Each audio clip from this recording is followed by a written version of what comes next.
Hello, everybody, and welcome to the video where we talk about the running back draft prospects. We did quarterbacks 2 weeks ago for draft prospects. We did running back free agents 2 days ago. So today we're talking about draft prospects. And just like the quarterback draft prospect video and like all the other videos that are like this is more so a rant type video and also is not a comprehensive top 5 list by any means. It's just 5 guys I want to talk about. So subscribe, leave a like, do the whole drill.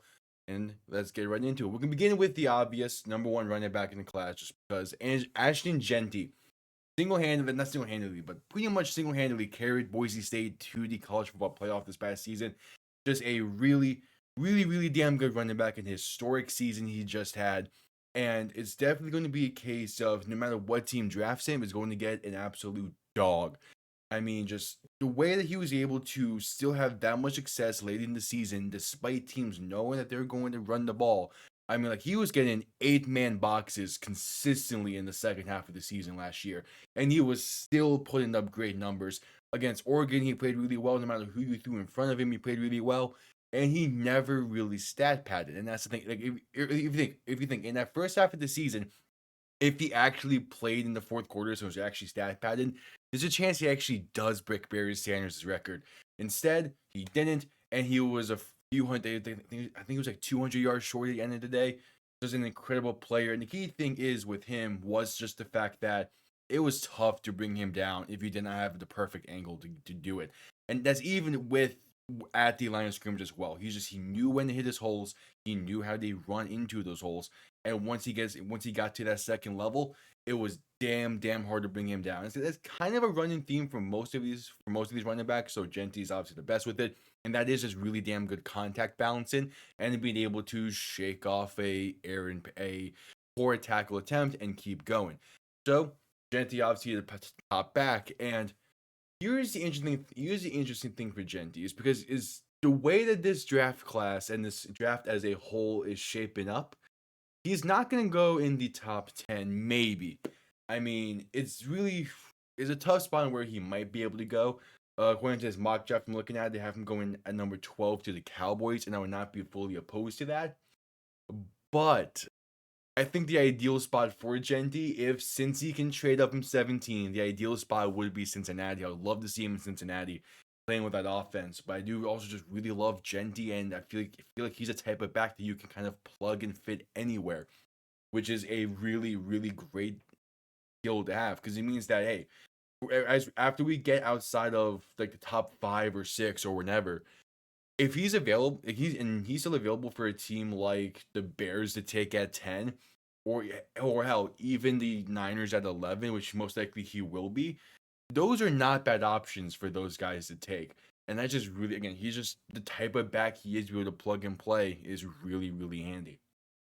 The next back we're going to talk about is a recent national champion. Is going to be Quinshon Judkins, and kind of want to talk about him as the more so elusive guy of this class. I mean, there's obviously other backs who may fit the elusive category better, but Judkins is an elusive back. He played really well for Ohio State this season on that natty run.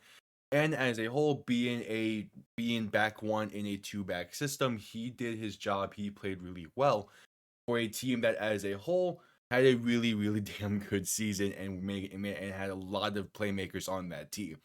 It's simply just a case of he's one of many playmakers on Ohio State this past season. So that's one going to help him with his draft status, and two, kind of hurt him is similar as a kind of an opposite case of Ashton Jeanty, where he was the main guy towards their run that they had. So he's a top of the line prospect. Judkins still ranked fourth according to ESPN, but probably in a different Ohio State season, he probably is ranked a little bit higher. But I still really like what Judkins can bring to a team, and it's definitely not a bad option if a team doesn't want to draft Jeanty or any of the backs ahead of him. Is again the case with running backs, especially in this class, is it is a relatively deep running back class, but doesn't really get talked about in the same light because it's really, hey, who's going to get Ashton Jeanty? But I still really like Quinshon Judkins, and I really like his elusiveness that he can bring to an offense and a team as well. Now it's the case of where do I feel like he could go? Really, at this point, once we get past really talking about any running backs in the draft, it really is a no idea and kind of just a up in the air case. But no matter what team drafts Junkins, going to be happy. Next up, out of Arizona State, Cam Scatterboo.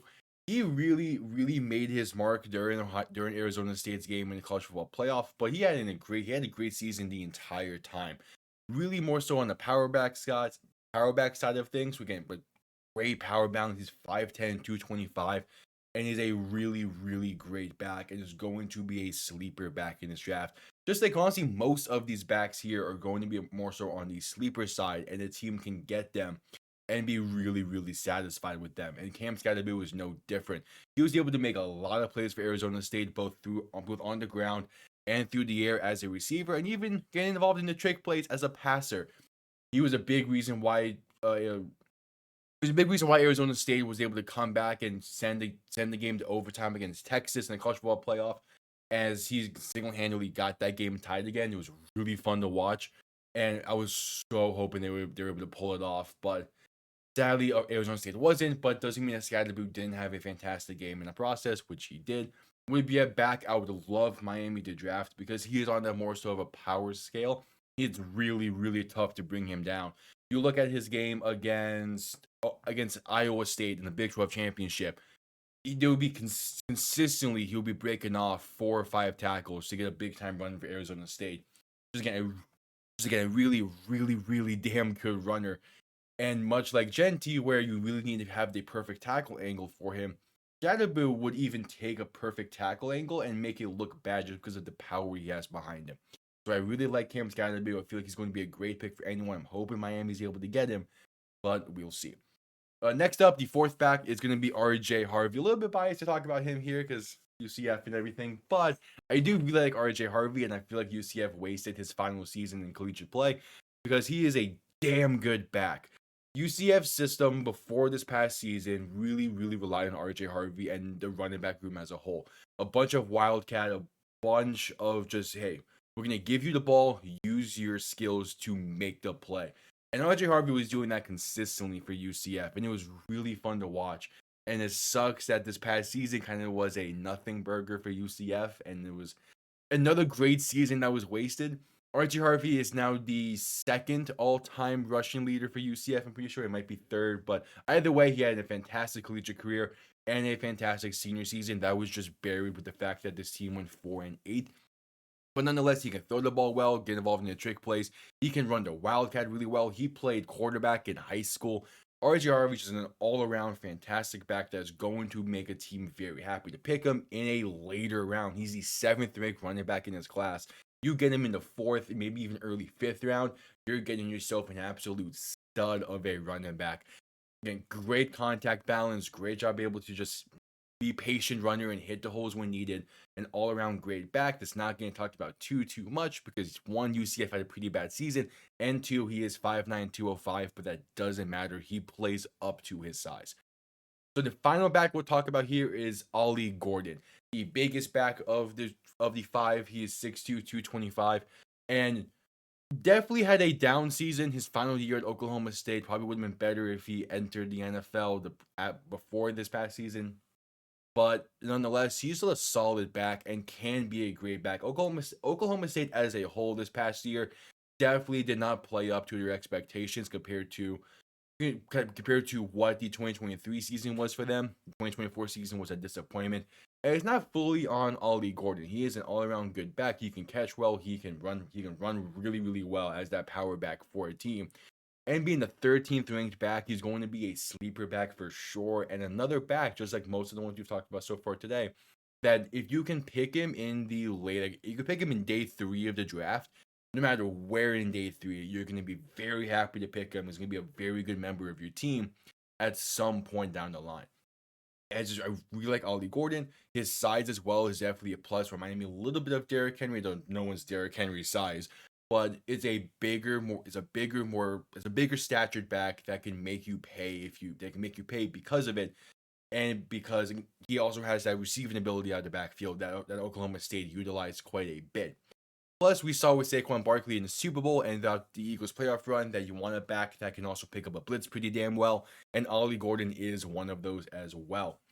especially if he goes to a team that would definitely kind of hark on him. But he can still pick up blitzes pretty well, still do a good job pass defense compared to some of these other backs, but definitely something he could work on nonetheless. Well, there you have it. 5 backs I want to talk about entering the NFL offseason and entering the NFL draft period. So thank you all for tuning in. I'll see you all next time. Have such a damn good one. Peace.